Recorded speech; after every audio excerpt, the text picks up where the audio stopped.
Everyone wants me to forgive my SIL for what she said about my dead daughter. They don't know what she whispered at the funeral.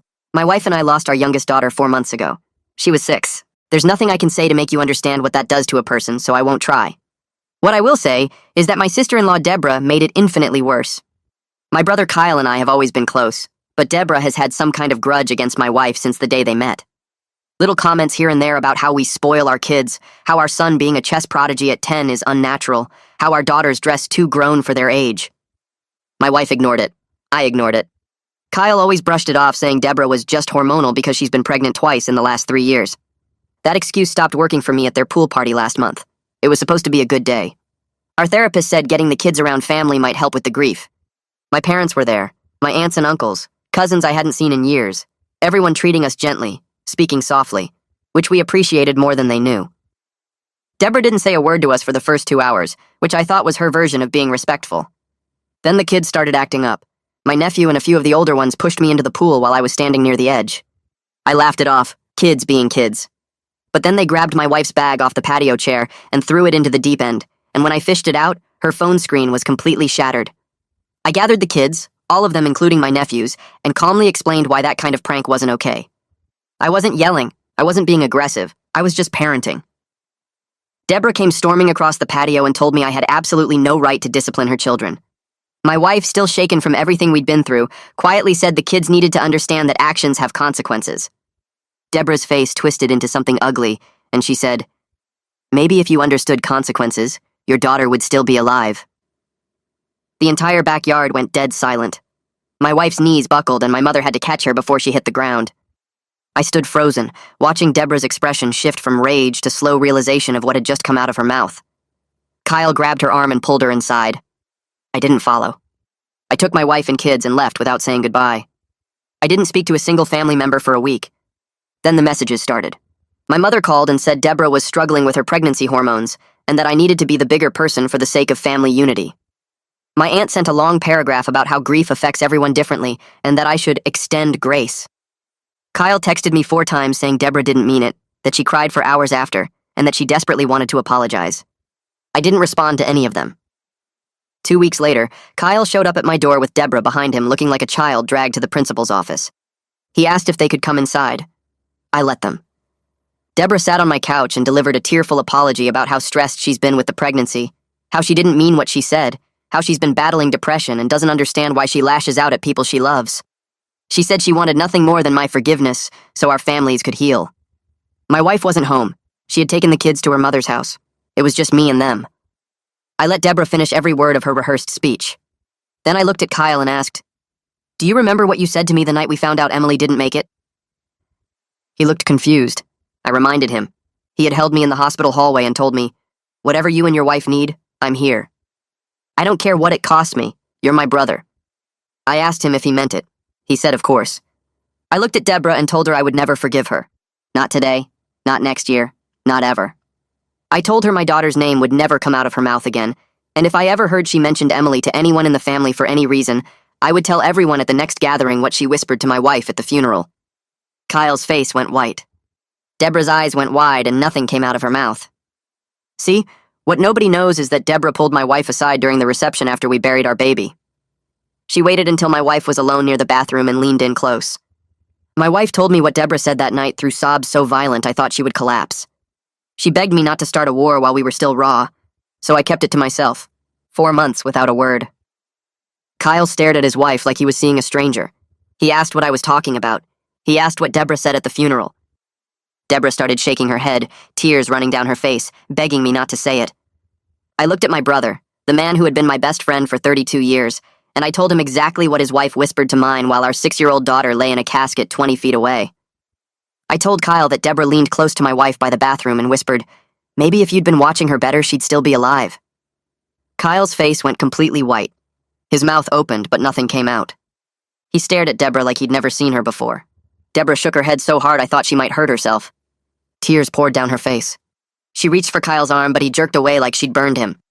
I stood there watching it all happen. 4 months of keeping that secret. 4 months of protecting Deborah because my wife begged me not to start a war. Now it was out in the open, and I felt something crack inside my chest. Part of me wanted to take it back. Part of me felt cold and satisfied. Kyle finally found his voice. It came out barely above a whisper when he asked me to tell him exactly what Deborah said at the funeral, word for word. I looked at Deborah. She was silently begging me not to say it again. Her hands were pressed together like she was praying. But I promised myself I would never protect her again after what she did to my wife. So I repeated it.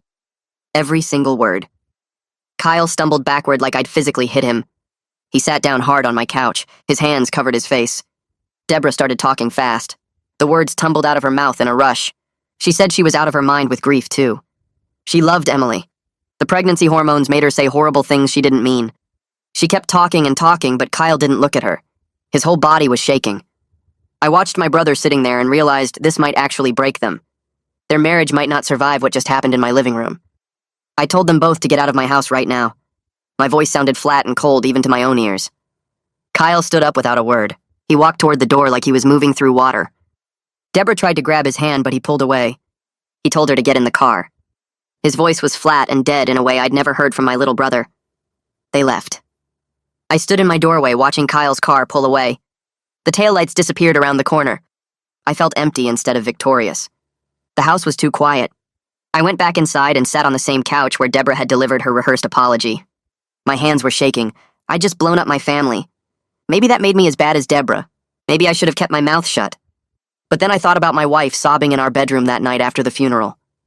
I thought about how she blamed herself every day anyway. How Deborah's words had confirmed her worst fear.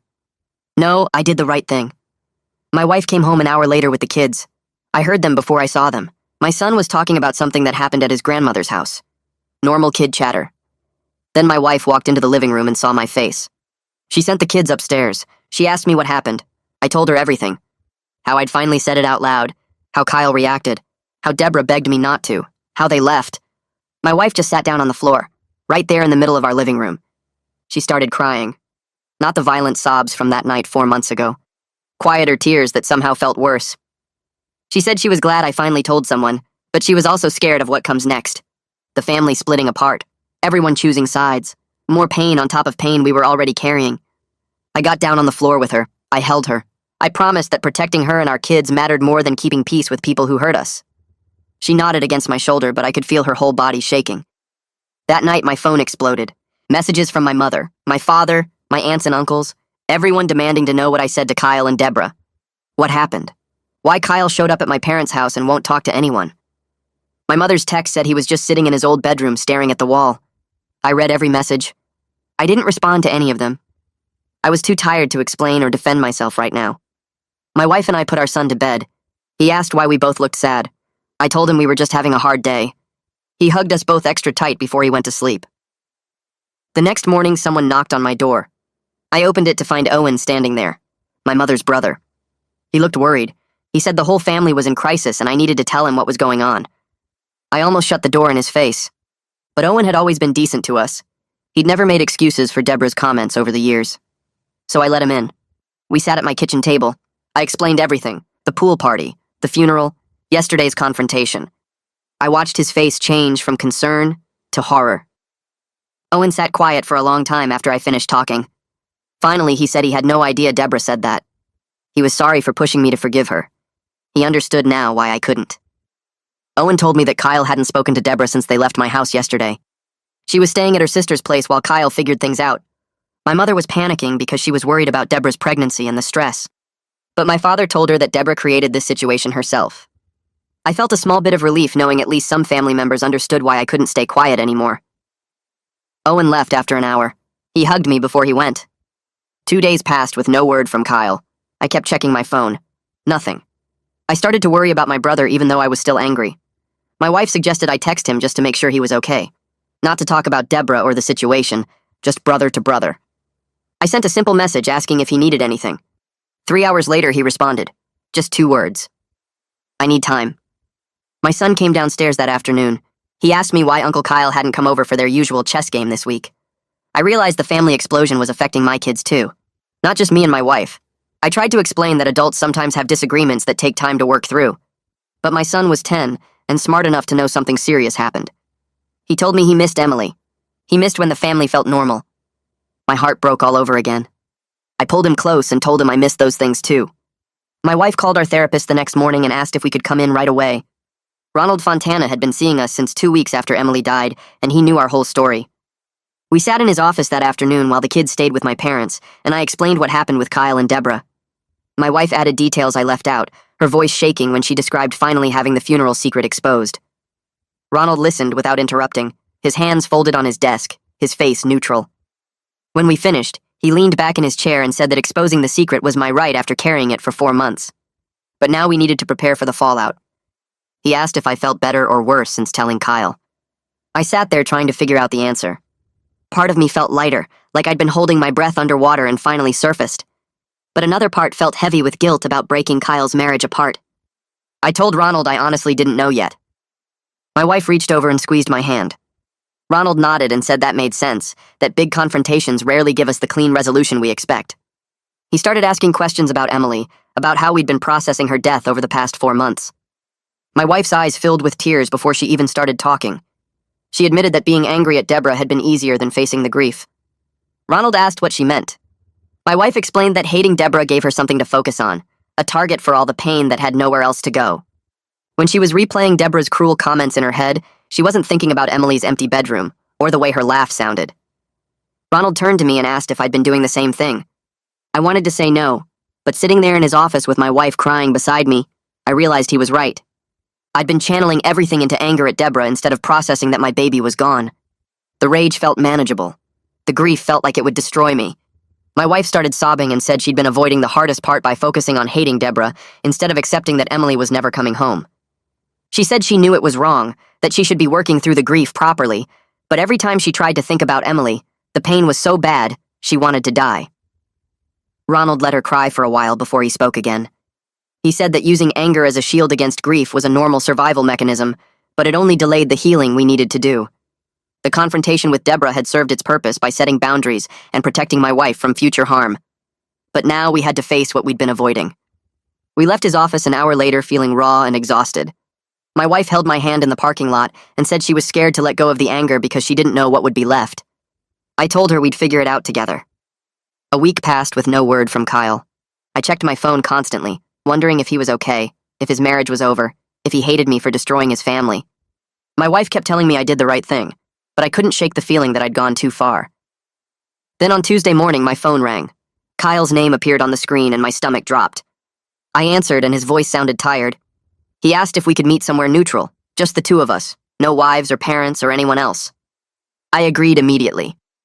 We decided on a coffee shop halfway between our houses, a place neither of us had been before. I drove there Wednesday afternoon feeling more nervous than I'd felt in years. When I walked in, Kyle was already sitting at a corner table with 2 cups of coffee in front of him. He looked terrible. Dark circles under his eyes reminded me of how I looked in the weeks after Emily died. His hair was messy and he hadn't shaved. He stood up when he saw me and we hugged briefly before sitting down. Kyle pushed one of the coffee cups toward me and said he remembered how I took it.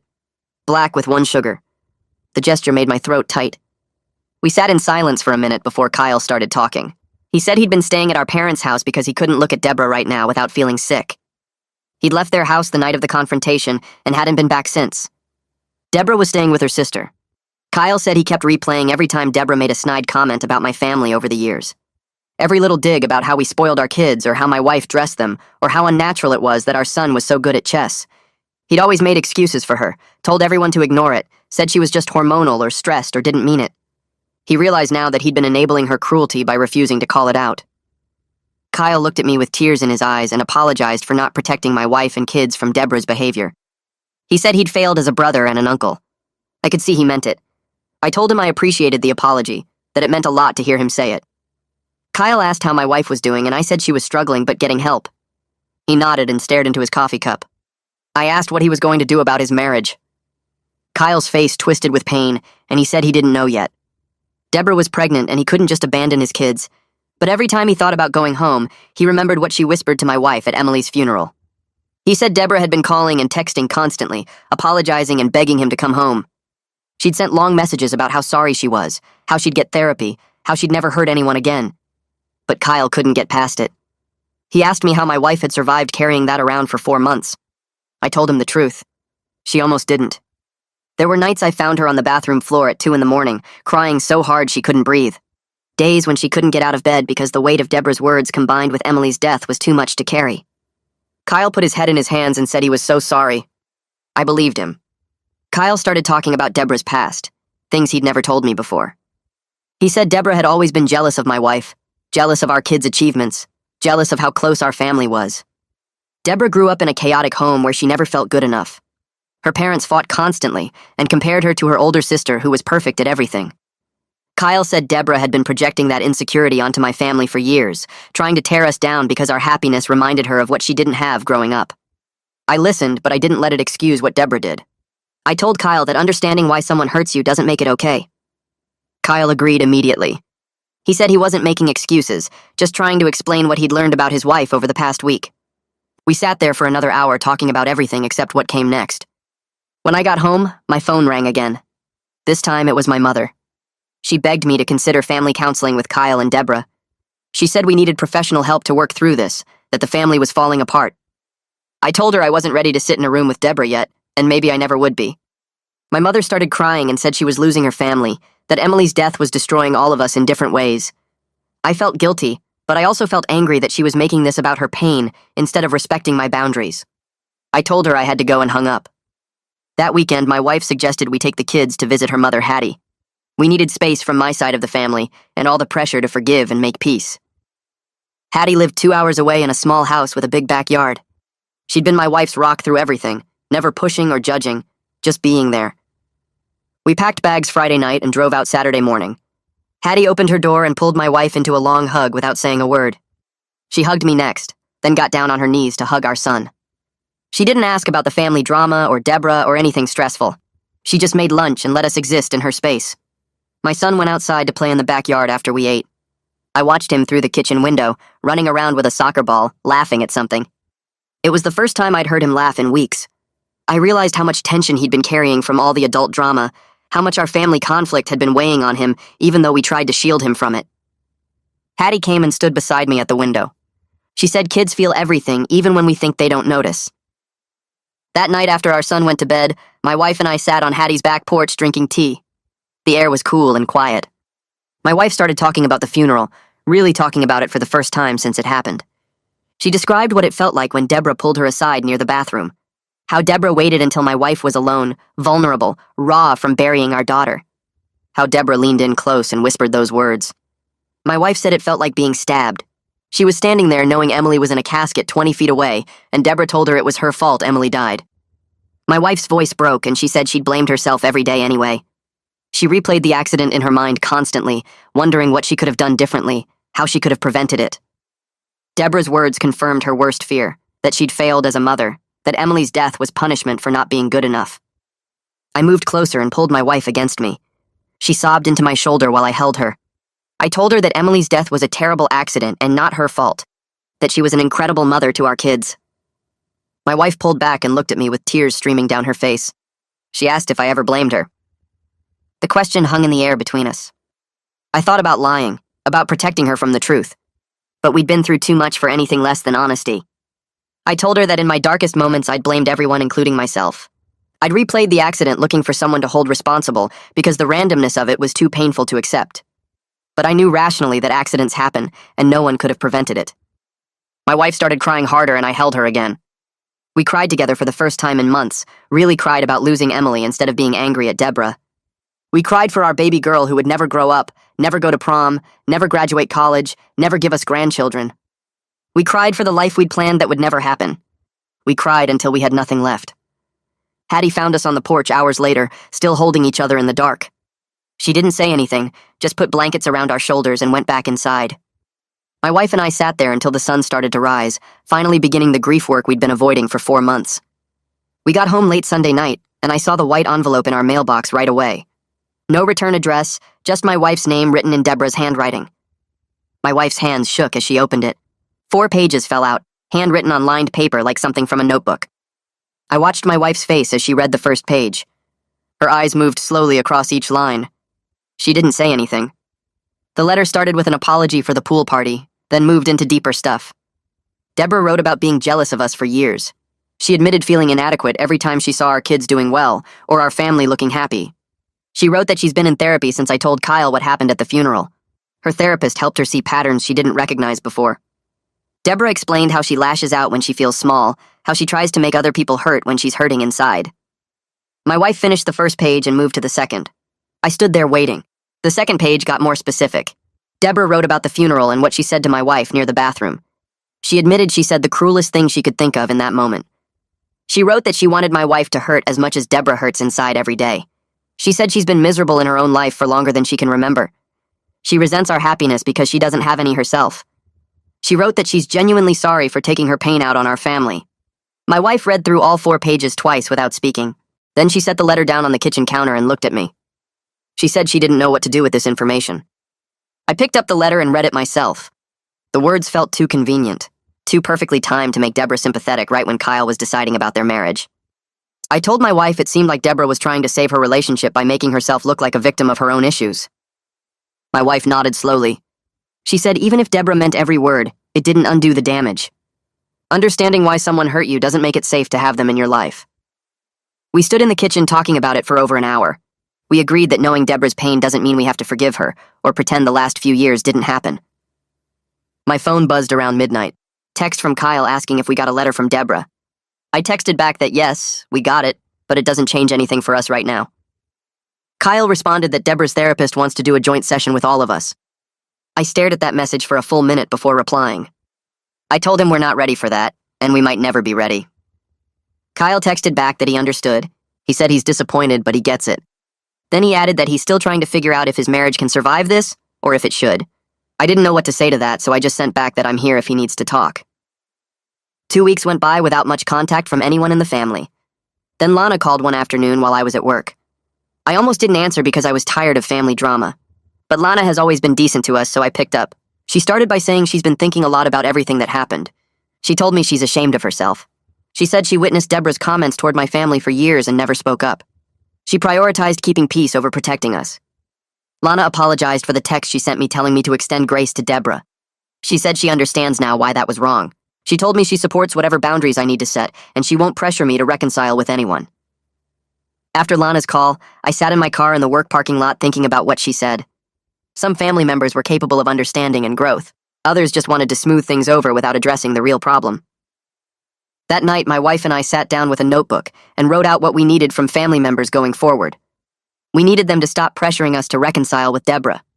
We needed them to stop making excuses for her behavior. We needed them to respect that we might never be comfortable around her again. We needed them to understand that protecting our remaining children came before family unity. We wrote it all down clearly so there wouldn't be any confusion. My son came into the living room while we were writing. He asked if Uncle Kyle would be at his chess tournament next weekend. I looked at my wife and then back at him. I told him I didn't know, but I would find out.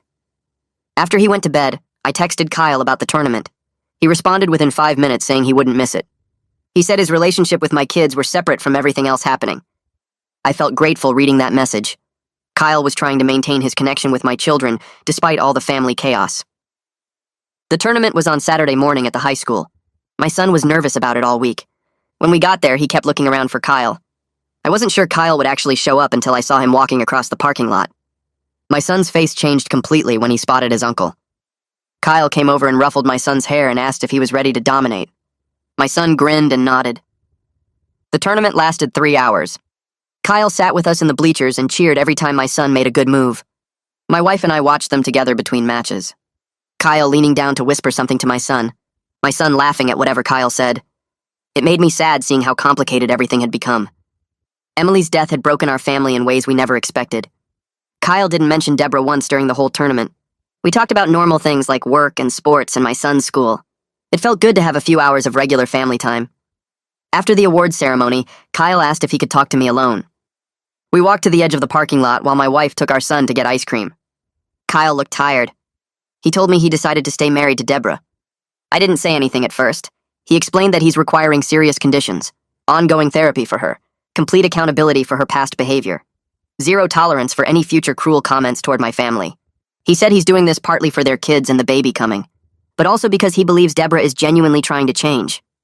I told Kyle I respect his decision about his marriage, but I'm not ready to have Deborah in my life again. I might never be ready. Kyle nodded and said he understands completely. He's not asking me to forgive her or see her. He just wants me to not cut him out completely. We stood there in the parking lot working it out. Kyle can maintain separate relationships with me and with Deborah. He won't push us to reconcile. He won't bring Deborah around us. If there are family events, we'll figure out how to handle them as they come.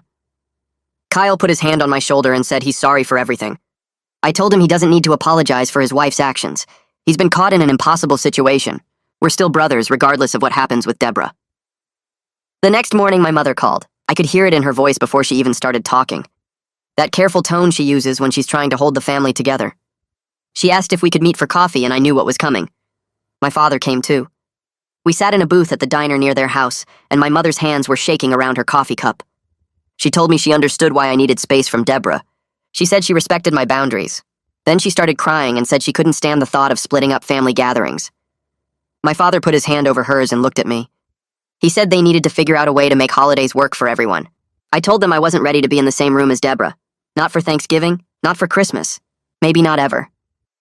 My mother's face crumpled and she asked how we were supposed to do this. I suggested separate gatherings. One that I attend and one that Deborah attends. Kyle could go to both if he wanted. My mother looked at my father like she was waiting for him to fix this. My father surprised me by nodding. He said if that's what it takes, then that's what we'll do. My mother started to argue, but my father squeezed her hand and told her this wasn't negotiable. Our family had been through enough. If I needed distance from Deborah to protect my wife and kids, then everyone else would have to adjust. My mother wiped her eyes and agreed, but I could see how much it hurt her. She said the family being divided was breaking her heart. I felt guilty sitting there watching my mother cry. Part of me wanted to take it back and say I'd try harder. But then I thought about my wife's face at the funeral. I thought about what Deborah whispered to her. I stayed firm. We worked out a rotation. Thanksgiving at my parents' house without Deborah. Christmas at Kyle's house without us. Easter back at my parents' with us. Summer barbecue with Deborah. My mother wrote it all down on a napkin like she was afraid she'd forget. Kyle would go to everything. He'd split his time between both sides of this divide we'd created. 3 weeks passed. My wife spent most of that time quiet. Not sad, exactly. More like she was working something out in her head. One night after our son went to bed, she told me she wanted to write a letter to Deborah. Not to forgive her, just to say what she needed to say.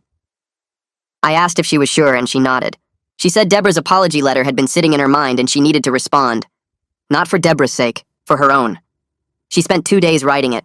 I'd come home from work and find her at the kitchen table with pages of crossed-out sentences scattered around her. She'd write something and then crumple it up. Start over.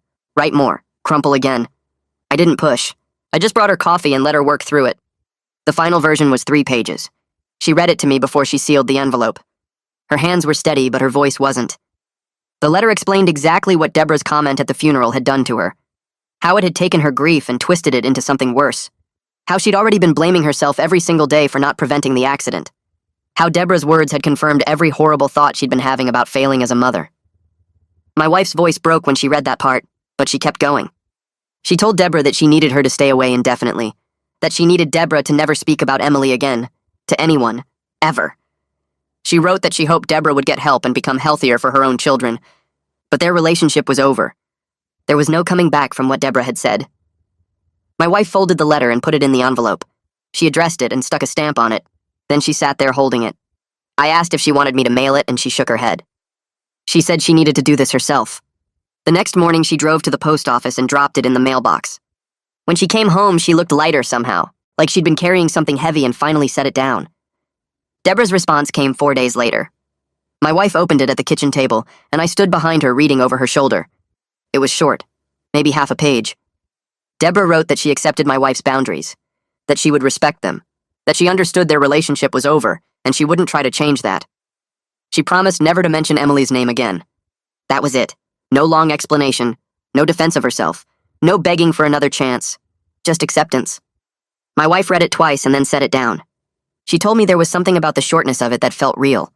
Like Deborah had finally stopped trying to explain herself and just listened. I wasn't sure I believed Deborah's transformation was genuine. People don't change that fast, but I had to admit she was at least respecting the boundaries we'd set. Kyle called me that evening. He said Deborah had cried when she read my wife's letter, that she'd admitted she deserved every word, that she wasn't going to fight it or try to fix it. She was just going to stay away like my wife asked. Kyle's voice was tired. He told me he knew I didn't trust Deborah, and he didn't blame me. He said he was still figuring out his own feelings about everything, but he appreciated that Deborah was finally taking accountability instead of making excuses. We had a session with Ronald 2 days later. My wife brought both letters, Deborah's apology and her response. Ronald read them carefully, and then asked us how we felt about the boundaries we'd established. My wife said she felt relieved, like she'd finally been able to speak her truth instead of just swallowing the hurt. I said I felt protective, still angry, still not ready to let Deborah anywhere near my family. Ronald nodded and set the letters down. He told us something we weren't expecting. He said we'd been so focused on the conflict with Deborah that we'd been avoiding the deeper grief work about Emily. That we'd been using our anger at Deborah as a shield, a way to not face the unbearable pain of losing our daughter. My wife started crying. She said she knew he was right, that being angry at Deborah was easier than accepting that Emily was gone. Ronald asked us when we'd last talked about Emily, really talked about her, about who she was and what we missed and how much it hurt. We both sat there silent. It had been months. We'd been so consumed with the Deborah situation that we'd stopped processing our actual grief. Ronald leaned forward and told us gently that we needed to start doing that work, that we needed to share memories of Emily, talk about the trauma of losing her, stop channeling all our pain into rage at Deborah, and start facing what we'd actually lost. That night, my wife and I sat in the living room after our son went to bed. We didn't turn on the TV. We just sat there in the quiet. My wife said she wanted to go into Emily's room. We'd kept the door closed since she died. Neither of us had been able to face it. I took her hand and we walked down the hallway together. I opened the door and turned on the light. Everything was exactly how Emily had left it. Her bed was unmade. Her stuffed animals were piled in the corner. Her drawings were scattered across her desk. My wife walked over to the desk and picked up a picture Emily had drawn of our family. All 5 of us holding hands with a big sun in the corner. She started crying. Not the angry crying from before. Something deeper. I put my arms around her, and we stood there looking at our daughter's room. At all the pieces of her that were left behind. We spent 2 hours in there, going through her drawings one by one, holding her clothes and remembering when she wore them, reading the stories she'd written in her notebooks. It was brutal. Every item felt like a knife. But it was also necessary. We'd been so busy being angry that we'd forgotten to actually grieve. We sat on Emily's bed together, and my wife told me she'd been stuck in this place where she couldn't move forward, where the grief felt too big to face, so she'd just stayed angry at Deborah instead. I admitted I'd been doing the same thing, using Deborah as a target for pain that had nowhere else to go. Our son found us there an hour later. He stood in the doorway looking surprised. He asked if he could come in, and we nodded. He sat between us on Emily's bed and picked up one of her stuffed animals, a purple elephant she'd named Jared. He said he missed her, that he thought about her every day, that he'd been scared to talk about her around us because we always seemed so sad or so angry. He didn't want to make it worse. My wife pulled him close and told him he could always talk about Emily, that we wanted to hear his memories, that we needed to remember her together instead of keeping it all locked inside. Our son started talking then, about how Emily used to steal his chess pieces and hide them around the house, about how she'd make up songs about nothing and sing them at the top of her lungs, about how she'd climb into his bed during thunderstorms, even though she was too old for that. We all cried together, but it felt different from the crying we'd done before. This felt like healing instead of breaking, like we were finally letting ourselves feel the loss instead of running from it. A month after the confrontation, Kyle sent me a text. Just a photo. A tiny baby with dark hair and Kyle's nose. My new nephew. Born that morning. 7 pounds. Healthy. I stared at that photo for a long time. This innocent baby who was part of my family but connected to someone who'd hurt us so deeply. I showed my wife and waited for her reaction. She surprised me. She said we should send a gift. That the baby didn't do anything wrong. That he deserved to be welcomed into the family. I asked if she was sure and she nodded. She said she was angry at Deborah, but that didn't mean we had to punish Kyle's children. We went to the baby store that weekend, picked out a soft blanket and some tiny clothes. My wife wrote a card. She was careful with the words. Congratulating Kyle, welcoming the baby, no mention of Deborah anywhere. We mailed it the next day. Kyle called 2 days later. His voice cracked when he thanked us. He said it meant everything that we weren't punishing his children for their mother's mistakes, that he'd been worried we'd cut off his whole family. I told him his kids were still my nephews. That had nothing to do with Deborah. That I wanted to be in their lives even if Deborah stayed out of mine. Kyle was quiet for a minute. Then he said he was grateful. That he'd been afraid of losing his brother on top of everything else. I realized then that maintaining this connection with Kyle and his kids mattered to me. That I could keep Deborah permanently outside my circle while still being an uncle to her children. My mother called a week later. She told me they'd had a small gathering at their house to meet the baby. She'd scheduled it for a day when she knew we weren't available. No awkward overlap, no chance of running into Deborah. She sent me photos, the baby sleeping in my father's arms, Kyle looking exhausted but happy. My mother's voice was careful when she described it, like she was testing whether I'd be angry. I told her I appreciated her respecting our boundaries, that I was glad she got to meet her grandson, that the separate gathering system was working better than I'd expected. My mother sounded relieved. She said she'd been worried I'd feel excluded. I told her I didn't feel excluded. I felt protected. There was a difference. A few days after the baby gift arrived, Owen called and invited us over for dinner. Just us, he said. No one else from the family. My wife looked at me when I hung up the phone and asked if I thought it was safe. I told her Owen and Lana had been different lately, more understanding, and that maybe it would be good to spend time with family who weren't trying to fix everything. We showed up on Saturday evening, and Lana answered the door with a hug for both of us, the kind that lasted a few seconds longer than normal. Owen grilled chicken in the backyard while we sat on their patio, and for the first hour we talked about normal things like my son's chess tournaments, and Lana's new job, and the weird weather we'd been having. Then Owen brought up the family situation without any warning. He said he'd been thinking a lot about how everyone handled things with Deborah over the years, how we all just brushed off her comments and told ourselves it wasn't that bad. Lana jumped in and said they realized they'd been part of the problem by always pushing for peace instead of calling out behavior that needed to be addressed. She said watching what happened to us made them look at their own patterns, how they'd rather keep things comfortable than deal with real issues. Owen admitted he felt guilty for that text he sent telling me to extend grace, said he should have been supporting us instead of protecting Deborah. My wife started crying quietly and I reached for her hand. I told them we appreciated that more than they knew, that feeling like someone understood made a huge difference. We stayed until almost midnight talking about family dynamics and patterns and how hard it is to break cycles that have been going on for years. When we left, I felt lighter than I had in weeks. The next morning, my son came into the kitchen while I was making coffee and asked if he could meet his new baby cousin. I froze with the coffee pot in my hand because I hadn't thought about how to handle this. He said all his friends had baby cousins they got to hold, and he'd never even seen pictures of Kyle's new baby. My wife looked at me from across the kitchen, and I could see she was thinking the same thing I was, that we needed to separate our feelings about Deborah from our son's relationship with his uncle's family. I texted Kyle later that day and asked if he could bring the baby to our parents' house when we were there, giving my son a chance to be a cousin without any awkward run-ins. Kyle responded within minutes saying he'd love that. We set it up for the following Sunday. My parents seemed relieved when I told them the plan, like they'd been worried we'd never let our kids be part of Kyle's family. When Sunday came, we got to my parents' house first, and Kyle showed up 20 minutes later with the baby in a carrier. My son's whole face lit up when Kyle walked through the door. Kyle sat on the couch and carefully handed the baby to my son, showing him how to support the head. I watched my son hold his tiny cousin and felt this weird mix of sadness and gratitude, sad that our family had gotten so complicated, but grateful we were finding ways to make it work. The baby grabbed my son's finger and wouldn't let go, and my son laughed in a way I hadn't heard in months. My wife took pictures with her phone. Kyle and I stood there watching and didn't say much, but I think we both understood what this meant.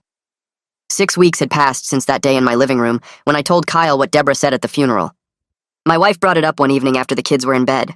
She said she'd been thinking about Deborah's letter and all that stuff about jealousy and feeling inadequate. I asked if she was having second thoughts about our boundaries, and she shook her head fast. She explained that her therapist had been working with her on the difference between compassion and forgiveness, how you can feel sorry for someone's pain without excusing what they did or letting them back into your life. She said she was starting to understand that Deborah probably has been miserable for a long time, that hurt people. But that understanding doesn't mean we have to pretend it didn't happen or put ourselves in a position to be hurt again. My wife said it was helping her healing process to separate Deborah's behavior from Deborah's humanity, to acknowledge that Deborah is a damaged person without making that our problem to solve. I listened and tried to understand what she meant. It felt important to her, this distinction she was making, and I could see it was giving her some kind of peace. I struggled with the compassion part more than my wife did. Every time I thought about Deborah, my protective instinct kicked in, and I just felt angry about what she put my wife through. I brought it up in my next session with Ronald, and he helped me work through it. He said I could hold firm boundaries while also acknowledging that Deborah is acting out of her own pain, that those two things weren't mutually exclusive. Ronald pointed out that carrying around all this rage was hurting me more than it was hurting Deborah, that she probably had no idea how much space she was taking up in my head. He asked what it would look like to put down some of that anger without giving up the boundaries we'd set. I didn't have a good answer right away. Over the next few sessions, we talked about how I could stop letting Deborah live in my mind rent-free, how I could acknowledge she's broken without forgiving what she did or wanting her in my life. It was hard work, and I'm still not sure I figured it out completely, but I started to feel less consumed by it all. My wife found a grief support group for parents who'd lost children and asked if I wanted to go with her. We drove to a church basement on a Thursday night and sat in a circle with 8 other couples who understood exactly what we were carrying. A woman named Sarah talked about losing her teenage son in a car accident and how her mother-in-law blamed her for letting him drive. A man named James described his sister telling him that his daughter's death was God's way of teaching him a lesson. My wife and I looked at each other when we heard these stories, realizing that what happened with Deborah wasn't unique, that family members saying cruel things after a child dies was sadly common. The group leader talked about how grief brings out the worst in some people, how they project their own fears and pain onto the grieving parents. We shared our story about Deborah and the funeral and the pool party, and everyone nodded like they'd heard versions of it before. After the meeting, 3 different people came up to us and said they'd cut off family members too, that sometimes protecting yourself means accepting that relationships won't survive. We left feeling less alone than we had in months. The group gave us tools for processing grief in healthier ways that didn't involve channeling everything into anger at Deborah. 2 weeks later, my son's teacher called me at work. She said she wanted to let me know that our son had been doing much better in the school lately, more engaged in class and less withdrawn during group activities. She mentioned he'd been struggling for months after Emily died, sitting alone at lunch and not participating in discussions, but something had shifted recently. I thanked her and hung up, then sat at my desk thinking about what had changed. My wife and I had been doing the grief work with Ronald, going to the support group, trying to process Emily's death instead of just being angry about Deborah. We'd also reduced the family drama by setting clear boundaries and sticking to them. Our son had probably picked up on the fact that things felt calmer at home, that we weren't constantly stressed about the next family conflict. Seeing him improve reinforced that we'd made the right choice in setting those boundaries, even though it meant fracturing the family in ways that might never fully heal. Kyle texted me one afternoon saying he needed to talk. We met for coffee, and he told me Deborah had been diagnosed with anxiety and depression issues that had apparently been untreated for years. He was careful to say he wasn't making excuses for her behavior, that the diagnosis didn't undo the damage she'd caused. He explained that her therapist thought a lot of Deborah's lashing out came from these underlying mental health problems, that she'd been struggling with intrusive thoughts and emotional regulation for a long time without getting proper help. Kyle said the diagnosis was helping Deborah understand her patterns and work on actual change through medication and therapy. I listened without showing much reaction because honestly, Deborah's mental health journey wasn't my responsibility, and I didn't feel obligated to care about her progress. I was glad for Kyle's sake that she was getting help, glad for his kids that their mother might become healthier, but it didn't change anything for me and my wife. Kyle seemed to understand that. He didn't ask me to forgive her or reconsider our boundaries. He just wanted me to know what was happening. 2 months after the confrontation, my son came to me upset after school. He'd overheard some family members talking at my parents' house about the situation with Deborah, whispering in the kitchen while he played in the living room.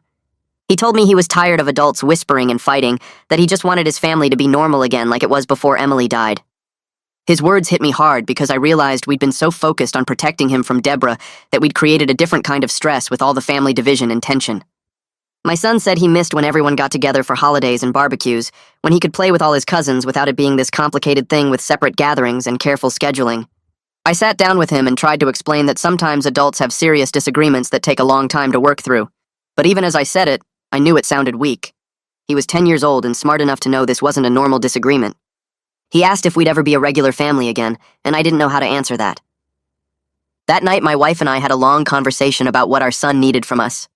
We'd been so focused on our own pain and boundaries that we hadn't fully considered how the family fracture was affecting our kids. Our son had lost his sister, and then watched his family fall apart, and we'd been so caught up in the Deborah drama that we hadn't created enough space for his grief and confusion. My wife said we needed to be more intentional about building positive family experiences, about not letting the situation with Deborah dominate every aspect of our lives. We talked about finding ways to give our son normalcy and joy instead of just managing conflict and protecting boundaries. She pointed out that we'd been surviving instead of living, that we needed to build a new normal that included connection and happiness, not just grief and division. I agreed but wasn't sure how to make that happen. We decided to start small, to focus on creating good memories as our immediate family while we figured out the bigger picture. We planned a weekend trip to a lake house 2 hours away, just the 3 of us, something we hadn't done since before Emily died. My wife found a place with a dock and kayaks and a fire pit. We left on a Friday afternoon and didn't tell anyone where we were going or when we'd be back. That first night, we sat by the fire and my son told stories about Emily that made us laugh instead of cry, like the time she convinced him that clouds were made of marshmallows, and he argued with his teacher about it. We stayed up late looking at stars and not talking about Deborah or family drama or any of the heavy stuff that had been weighing us down. The next day, my son went kayaking and caught a fish he was incredibly proud of, even though we had to throw it back. My wife and I sat on the dock holding hands and watching him, and I felt something shift inside me. That evening, we walked along the shore, and my son ran ahead collecting rocks, and my wife leaned into me and said she thought we might actually be okay eventually. I kissed the top of her head and watched the sunset turn the water orange and pink. For the first time in months, I felt like she might be right, that we were building something new from all the broken pieces, that maybe we could find our way to a life that included both the grief of losing Emily and the joy of being together. When we got back home, I texted Kyle. I asked if he wanted to grab breakfast sometime, just the two of us. No family drama, no talking about Deborah, just brothers. He wrote back in less than a minute saying yes. We picked a diner halfway between our houses and decided to make it a weekly thing. The first morning felt weird walking in and seeing him already sitting in a booth by the window. We ordered coffee and didn't say much at first. Kyle asked about our son, and I asked about his kids and the new baby. We talked about work and the weather and stupid stuff we saw online. It took maybe 20 minutes before either of us relaxed enough to stop feeling like we were walking on broken glass. Then Kyle brought up the time we tried to build a treehouse when we were kids, and Dad had to come rescue us because we got stuck on the roof. I laughed and reminded him how Mom made us promise never to use power tools without supervision again.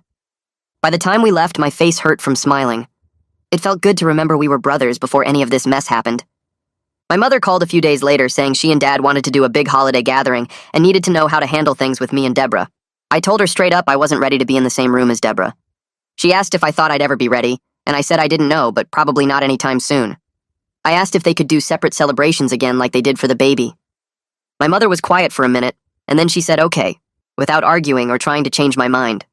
She told me she was starting to understand this wasn't just me being stubborn, that what Deborah did wasn't something that would blow over in a few months. I thanked her for getting it, and she said she loved me. After we hung up, I sat there feeling relieved that at least my parents were finally accepting this was permanent, not temporary. My wife surprised me that night when we were getting ready for bed. She said she'd been thinking about Deborah and family events. I figured she was going to say she wanted to keep avoiding her forever, which would have been fine with me. Instead, she told me she might be willing to be in the same space as Deborah eventually. Not because she forgave her or wanted a relationship, but because she didn't want to miss important family stuff forever. She said she wasn't ready yet, and might never want to actually interact with Deborah, but she was working toward a place where Deborah's presence didn't control her choices. I stared at her, not knowing what to say. My wife has always been stronger than me, but this was something else. I told her I was amazed by her, and she kissed my cheek and said she was just tired of letting Deborah take up so much space in her head. Our next session with Ronald turned into a conversation about what healing actually means. My wife explained what she'd told me about maybe being willing to be around Deborah someday.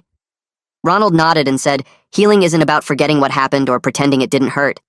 It's about reaching a place where the hurt doesn't run your whole life anymore.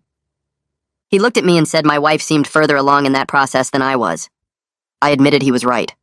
Ronald asked what it might look like if we were eventually in the same space as Deborah. My wife said clear boundaries and barely any interaction.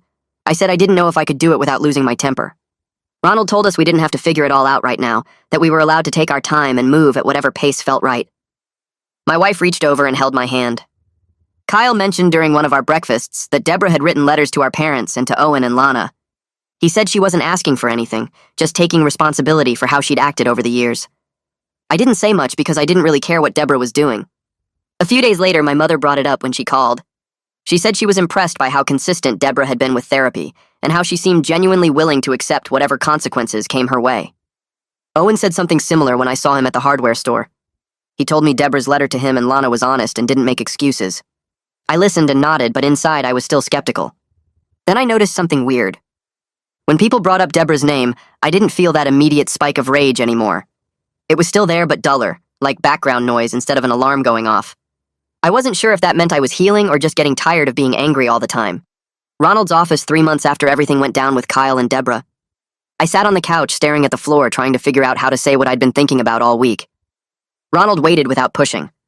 Finally, I told him I'd been using my anger at Deborah to avoid dealing with the fact that Emily was gone and never coming back. The words came out shaky and I had to stop and breathe. Ronald leaned forward and asked me to say more about that. I explained that being mad at Deborah gave me something to focus on, someone to blame, a problem I could try to fix. But underneath all that anger was this unbearable truth that my daughter died, and nothing I did would bring her back.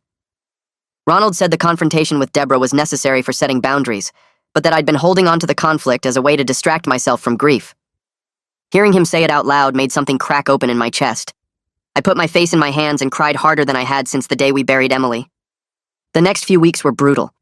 My wife and I started doing intensive grief work with Ronald. We talked about the accident in detail for the first time, going through every moment leading up to it. We talked about the guilt we both carried, the what-ifs that kept us up at night, Our fear that something would happen to our son, too. We talked about how the world felt dangerous now, in a way it never had before. How we couldn't trust that our remaining child would be safe no matter how careful we were. Ronald pushed us through the hardest conversations we'd ever had.